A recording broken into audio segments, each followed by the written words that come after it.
प्रश्न ये है कि आज के समय क्या क्या किया जाना चाहिए, कौन कौन सा श्राद्ध 1 साल तक किया जाना चाहिए। एकोदिश श्राद्ध तो किया ही जाना चाहिए, जो चिता के समय ही किया जाता है। घर में ही एक पिंड रखे जाते हैं और 13वीं तक का कर्म विधिवत करना चाहिए, उसमें संक्षेपण नहीं करना चाहिए। 13 दिनों तक तो पिंडदान तर्पण दोनों प्रतिदिन हो तो अच्छा है। हर दिन का भी वैसे अपना कर्मकांड होता है। 13 दिनों के कर्मकांड के पश्चात वैसे उसमें गरुड़ पुराण कथा तो होती ही रहती है, उनके निमित्त भागवत कथा भी कही जा सकती है।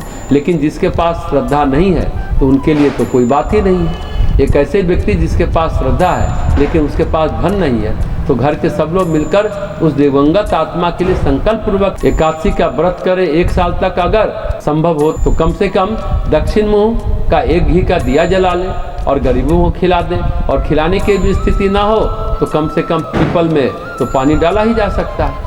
पीपल में विष्णु जी का वास होता है, शनि का वास होता है और पितरों का भी वास होता है। इतना तो किया ही जा सकता है। परंतु सभी श्राद्ध का मूल उद्देश्य है कि मृतात्मा को अपने पितरों को शांति मिले। श्राद्ध का मतलब है जब व्यक्ति जिंदा रहता है तब क्या सोचता है, क्या कहता है, मेरे बारे में लोग क्या सोचते हैं, मेरे बारे में कुछ कह रहे थे क्या, मेरे बारे में और क्या क्या कह रहे थे। मनुष्य का जो कर्म है, संस्कार है, कर्मानुसार परिवार समाज के अनुसार जो गठित होता है वही है।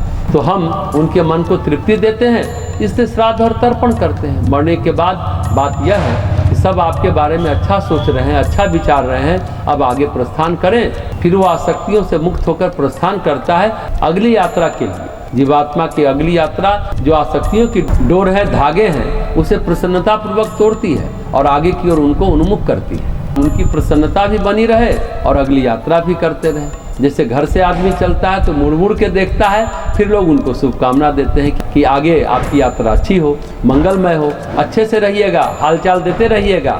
जब लोग घर से निकलते हैं तो सामान्य तौर पर इस तरह का चलन है। वैसे ही देह रूपी घर को छोड़कर जब जीवात्मा आगे की ओर यात्रा करती है तो जो आसक्तियां वो खत्म हो, प्रसन्नता पूर्वक आगे जाए, इसी के लिए मूल रूप से श्राद्ध कर्म किया जाता है।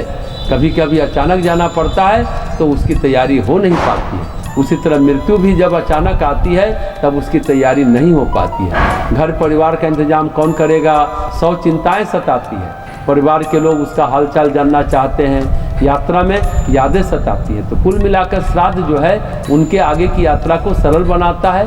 उनको प्रसन्न करने के लिए ये विद्या अपनी भारतीय संस्कृति में हमारे पूर्वजों ने, हमारे ऋषियों ने दी है कि मुंह का अंतिम धागा टूटे, आसक्ति का डोर टूटे और आगे की ओर प्रस्थान करे, जीवात्मा अपने गंतव्य को प्राप्त करे।